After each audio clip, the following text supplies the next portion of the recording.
So ito yung tuturo ko sa inyo ngayon guys. Isa sa safety device ng compressor. Ito siya. Low pressure switch. Naka-mount siya or nakakabit siya dito sa may suction pipe. Ayan.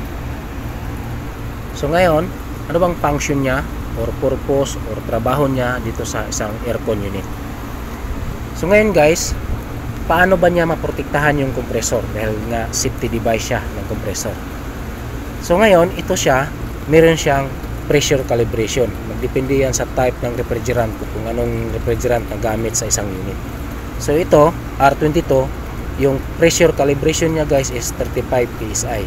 So ibig sabihin, yung gas pressure ng system bumaba ng 35 PSI. Pag bumaba yung freon o refrigerant pressure dito sa pipe na to ng 35 PSI, mag-trigger siya or mag-cut off siya.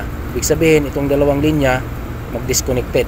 So ngayon na may pressure yung system, connected tong dalawang wire.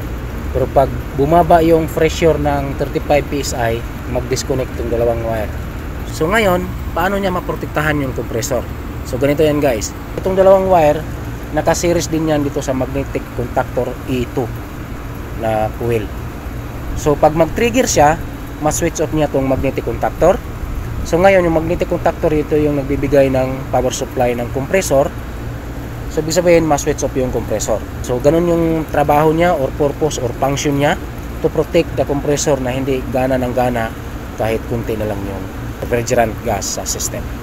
Dahil pag gumagana yung compressor na kunti lang yung gas pressure, masisira yung compressor. Na pwedeng masira yung electrical winding or yung mechanical ng compressor. So ito yung nagpo-protect ng compressor na hindi masisira ng gana na kaunti na lang yung refrigerant sa system. Okay? Low pressure switch, isa sa safety device ng compressor. Okay? So ganoon lang kasimple yung trabaho niya.